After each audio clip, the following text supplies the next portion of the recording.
moi je suis Charline Bérard, je suis cofondatrice chez Sans Rancune 76.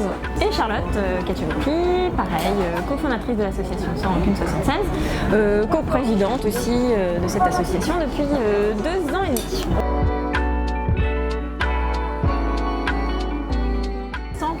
C'est une association qui lutte au local contre la précarité menstruelle, sur l'agglomération de Rouen, plus largement sur la Seine-Maritime. On intervient aussi maintenant un peu en milieu rural.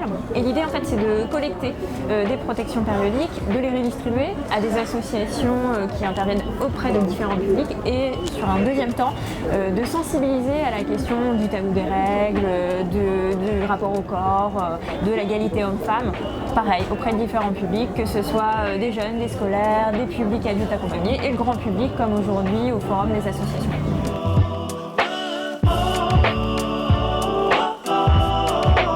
Un jour où Charlotte revenait d'une escapade parisienne, me dit « J'ai vu un concept génial dans une librairie, une boîte qui collecte des protections périodiques ». J'ai dit waouh, mais en fait il n'y a pas ça à Rouen. Donc on s'est dit tiens, pourquoi est-ce qu'on n'organiserait pas une collecte? On s'est dit dans quel lieu on pourrait l'organiser. Le bar Le Vixen nous semblait être un lieu propice à l'installation d'une boîte. Et voilà, ça a commencé comme ça. Une première collecte avec une boîte qu'on avait récupérée, donc une boîte Règles Élémentaires de l'association Règles Élémentaires parisienne, et qu'on a disposée dans les toilettes du bar.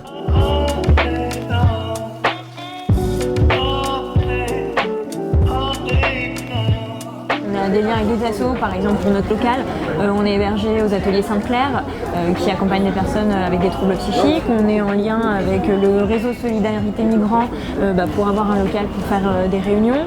Après aussi avec tous les acteurs du culturel, la Friche Lucien, des acteurs de l'ESS, la ressourcerie Résiste, des petits commerçants comme Veganoche où aussi on a une botte, mais aussi on fait des actions pour rencontrer du public. Au niveau de l'organisation interne, donc on a notre bureau, là il y a l'ECA qui se constitue, on a des bénévoles ça y est, qui adhèrent et qui vont rejoindre l'organe décisionnel, on va dire.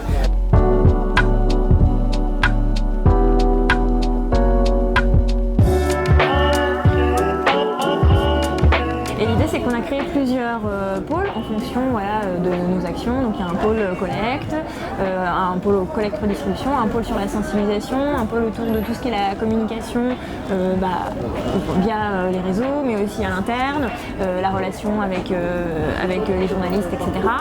Et puis tout ce qui est aussi organisation d'événements culturels. S'il y a d'autres personnes qui ont envie de nous rejoindre, on est toutes oui.